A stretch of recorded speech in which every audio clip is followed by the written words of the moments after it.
नमस्कार मित्रांनो, मी डॉक्टर आकांक्षा आरोग्याचा आठवडा दिवस 3 मध्ये तुमचं पुन्हा एकदा आता स्वागत करते। तर आजच्या व्हिडिओची सुरुवात करूयात एका संस्कृत ओळीने, ज्यात की म्हटले आहे, जननी जन्मभूमिश्च स्वर्गातपि गरीयसी। म्हणजेच माझी आई जननी आणि जन्मभूमी म्हणजेच माझी मातृभूमी हे मला स्वर्गापेक्षाही प्रिय आहे। तर आज आपण बोलणार आहोत प्रेग्नन्सी मध्ये पहिले 3 महिने आपण काय काळजी घेतली पाहिजे। म्हणजे गर्भवती महिला किंवा गर्भवती माता जे आहेत त्यांनी जेव्हा त्यांना कळते की आपल्याला गर्भ राहिलेला आहे, अशा वेळेपासून पुढे त्यांनी कशी कशी तयारी केली पाहिजे। तर आजच्या व्हिडिओमध्ये आपण प्रेग्नन्सी कळाल्यानंतर 3 महिन्यांपर्यंत पहिल्या 12 आठवडे ज्याला आपण बोलतो त्याच्यामध्ये कुठली कुठली काळजी घेता येईल। तर आजकाल प्रेग्नन्सी आहे की नाही हे जाणून घेणे खूप सोपे झालेले आहे। जेव्हा एखाद्याची पाळी चुकलेली असते, एखाद्या महिलेची पाळी चुकलेली असते, तेव्हा 4-5 दिवसांत किंवा 7 दिवसांमध्ये ती स्वतः घरी युरिन प्रेग्नन्सी टेस्ट जे आपण बोलतो UPT किट आणतात आणि लघवीची तपासणी करून घेतात। त्याच्यानुसार आपल्याला लक्षात येऊन जाते की प्रेग्नन्सी आहे की नाही। मग अशा वेळी आपण काय केले पाहिजे? जर तुमची युरिन प्रेग्नन्सी टेस्ट पॉझिटिव्ह येत असेल तर तुम्ही लवकरात लवकर तुमच्या स्त्रीरोग तज्ञांना किंवा गायनेक डॉक्टरांकडे जायला पाहिजे आणि आपल्या नावनोंदणीसाठी सगळे जे काही लागतात त्या गोष्टी केल्या पाहिजेत।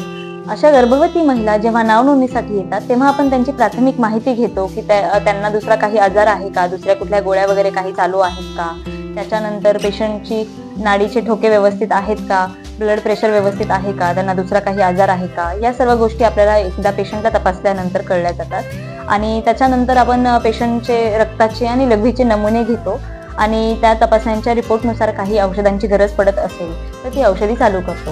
पण पहिल्या 3 महिन्यांमध्ये पेशंटला सर्वात जास्त फोलिक ऍसिड या नावाचे जे विटॅमिन असते, या विटॅमिनमुळे बाळाच्या मेंदूचा भाग बनण्यासाठी खूप महत्त्वाचा घटक असतो हा। तर फोलिक ऍसिडच्या आपण गोळ्या चालू करतो, पण गोळ्यांसोबत तिला आपण फोलिक ऍसिड रिच डाएट म्हणजेच आहारामध्ये फोलिक ऍसिड कसे घेता येईल याच्याबद्दलही मार्गदर्शन करतो। तर आहारात फोलिक ऍसिड मिळालं पाहिजे म्हणजे नक्की काय खायचं? तर वेगवेगळ्या प्रकारची फळे खायला पाहिजे, जसे की आपल्याकडे केळी असतात, केळीमध्ये फोलिक ऍसिड भरपूर प्रमाणामध्ये आढळते।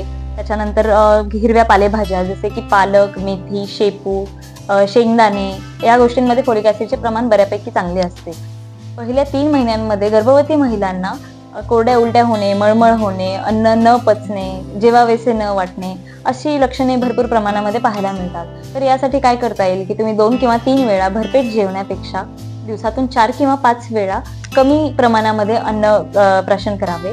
त्यानंतर तुम्ही ड्रायफ्रुट्स खाऊ शकता, काजू बदाम ज्याला आपण बोलतो, त्यानंतर आहारामध्ये सरबत, फ्रूट ज्युसेस अशा गोष्टींचं प्रमाण वाढवू शकता। आता हे झाले आहाराबद्दल। त्याच्यानंतर आहारासोबतच पुरेशी झोप खूप महत्त्वाची आहे।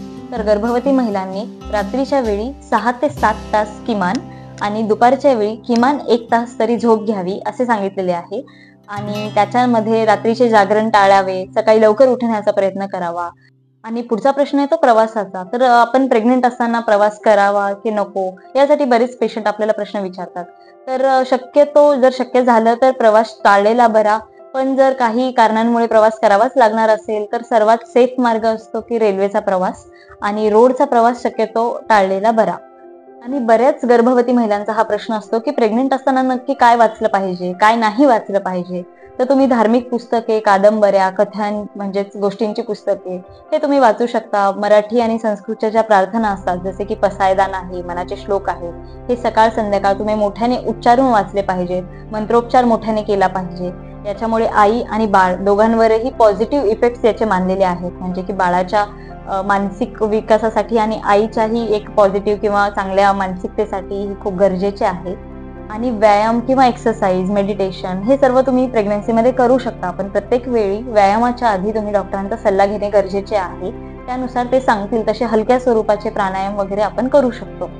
तर या 3 महिन्यांमध्ये तुम्हाला हेच करायचं आहे की तुम्हाला डॉक्टरांशी फॉलोअप व्यवस्थित ठेवायचा आहे, त्यांनी चालू केलेल्या गोळ्या वेळेवर घ्यायच्या आहे, तुमचा आहार सकस ठेवायचा आहे, झोप व्यवस्थित घ्यायची आहे, पॉझिटिव्ह गोष्टींसोबत आपला संबंध ठेवायचा आहे आणि आपली मानसिकताही थोडी आनंदी आणि चांगली ठेवायची आहे। या सर्वांचं शेवटी आपल्या बाळावर परिणाम होत असतो। यासोबतच प्रेग्नन्सीमध्ये काही रेड फ्लॅग्स म्हणजे काही धोक्याची जी लक्षणे असतात, म्हणजेच की अंगावरून रक्त जाणे, गाठी जाणे, अंगावरून पाणी जाणे, पोटामध्ये कळा येऊन खूप दुखणे, असे काही लक्षणे तुम्हाला जर वाटत असेल तर तुम्ही त्वरित तुमच्या गायनेकोलॉजिस्टला भेटले पाहिजेत आणि पुढच्या ट्रीटमेंटसाठी लवकरात लवकर प्रयत्न केले पाहिजेत। तर आपल्या पुढच्या व्हिडिओमध्ये आपण प्रेग्नन्सीच्या 8व्या-9व्या महिन्यामध्ये काय काळजी घ्यायची आणि डिलिव्हरीच्या दरम्यान काय काळजी घ्यायची याच्याबद्दल बघूया.